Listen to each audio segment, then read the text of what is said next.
Second wife यानी कि एक ऐसी टर्म जो आजकल एचएनआई सेगमेंट में बहुत कॉमनली फेमस होती चली जा रही है। मेरा काम है आपको सिखाना, इसलिए आज हम इस टर्म के ऊपर बात करेंगे। सेकंड वाइफ एक ऐसी महिला होती है, या हम कह सकते हैं महिला मित्र होती है, या फिर एक ऐसा रिलेशनशिप होता है जो लीगल नहीं होता। यानी कि एक व्यक्ति है, उसकी ऑलरेडी शादी हो रखी है, जिस शादी में उसका डिवोर्स नहीं हुआ है, और वो एक और महिला के साथ भी रह रहा है जिसको वो अपनी सेकंड वाइफ कह रहा है। अगर ये व्यक्ति अपनी सेकंड वाइफ को नॉमिनी बना देता है, वाइफ तो है, नॉमिनी बना देता है, तो क्या डेथ होने के केस में इस महिला को इंश्योरेंस का क्लेम मिलेगा? जानेंगे आज के इस वीडियो में। नमस्कार दोस्तों, मेरा नाम है Sumit Srivastava, founder and CEO Bima Gurukul. और बीमा गुरुकुल में लगातार हर हफ्ते इस चैनल के माध्यम से हम लाइफ इंश्योरेंस एजेंट्स की जिंदगी में कंट्रीब्यूट करते हैं और उन्हें कुछ ना कुछ नया सिखाते हैं। तो अगर आप एक एलआईसी एजेंट हैं तो जरूर इस चैनल को सब्सक्राइब करके बेल आइकन को प्रेस कर दीजिएगा, जिससे कि आपको हर हफ्ते कुछ नया सीखने को मिलता रहे। तो चलो बात करते हैं सेकंड वाइफ एक टर्म की। कंफ्यूज मत होना, सेकंड वाइफ के दो मतलब हो सकते हैं। एक आदमी जिसकी शादी हुई, शादी के बाद उसकी पहली पत्नी नहीं रही, या फिर पहली पत्नी के साथ डिवोर्स हो गया, लीगली डिवोर्स होके वो सेपरेट हो गए और उसके बाद उसने दूसरी शादी कर ली। कई बार नॉर्मल भाषा में जिसके साथ शादी हुई उनको सेकंड वाइफ बोल दिया जाता है। एक्चुअल में वो सेकंड वाइफ नहीं, वाइफ है, और जो पहले वाली पार्टनर थी वो एक्स वाइफ है, तो ये वाइफ हुई। बट कई बार नॉर्मल टर्म में उनके लिए सेकंड वाइफ शब्द यूज कर लिया जाता है।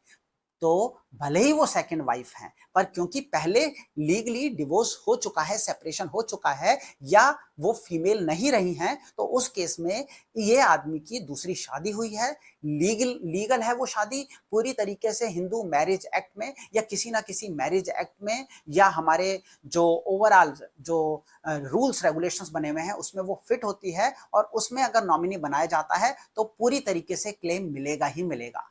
पर मान लीजिए पहली वाइफ के साथ ना तो उनकी डेथ हुई है, ना उनके साथ सेपरेशन हुआ है, ना ही डिवोर्स हुआ है।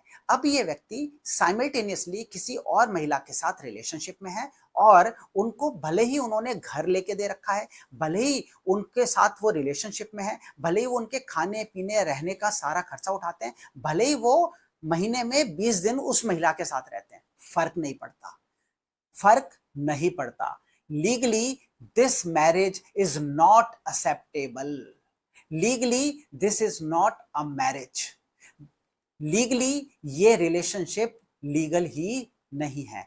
इसलिए सेकंड वाइफ के जितने भी केसेस आपको आपके एचएनआई क्लाइंट्स देते हैं, या कहते हैं ये मेरी वाइफ है, सेकंड वाइफ है, या फिर ये कहते हैं कि आप इनको नॉमिनी बना दीजिए, इनका मेरे को ही देखना है, ख्याल रखना है, बिल्कुल क्लियर रहिए कि उस केस में क्लेम कभी भी इनको नहीं मिलेगा, कभी भी नहीं मिलेगा। She is not a legal higher, she is not a legal wife.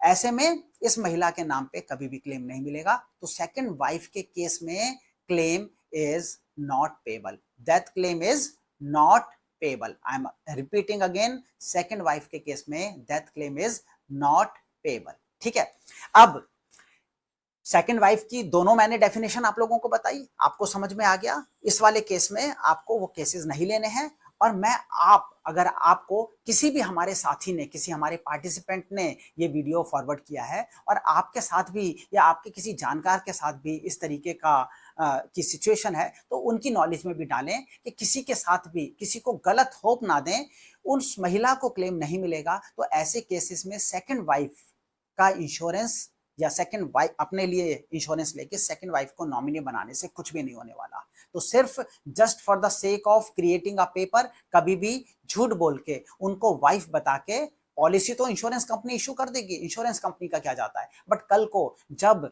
Claim आएगा तो उनसे प्रूफ मांगा जाएगा उनके वाइफ होने का, और उस वक्त वो प्रूफ नहीं दे पाएंगी, तो उस केस में इन्वेस्टिगेशन भी लग सकती है, केस रिजेक्ट भी हो सकता है, केस में कुछ भी हो सकता है, क्योंकि मिस रिप्रेजेंटेशन आ गई, और मिस रिप्रेजेंटेशन हमेशा एक्सक्लूजन्स में आती है। दोस्तों, ये सब बातें आपको कॉमन पब्लिक या कॉमन ट्रेनर्स नहीं बताएंगे, मैं सुमित श्रीवास्तव इस देश में एक ऐसी मुहिम चलाता हूं जिसमें मेरा फर्ज है, और मेरे साथ जितने भी इंश्योरेंस एजेंट जुड़े हुए हैं वो सारे लोग भी बिल्कुल लीगल एथिकल वेज में काम करते हैं। जिस भी मेरे कंसल्टेंट साथी ने, जिस भी मेरे एजेंट भाई बहन ने आपको ये वीडियो भेजा है, आप समझ लीजिए कि वो मेरे से ट्रेनिंग ले रहा है और वो प्रॉपर एथिकल प्रैक्टिसेस को फॉलो करता है। आप निश्चिंत होकर उनके साथ डील कर सकते हैं, उनके साथ बैठिए, प्लानिंग कीजिए, अपनी सारी की सारी पॉलिसीज उन्हें दिखाइए, उसमें कुछ भी कमी पेशी होगी, कुछ भी ऑडिट होना होगा तो वो ऑडिट वो करके देंगे, और आपके जिंदगी में जो भी रियल फाइनेंशियल प्लानिंग होनी चाहिए उस फाइनेंशियल प्लानिंग को करके देंगे। तो आज के इस वीडियो में इतना ही।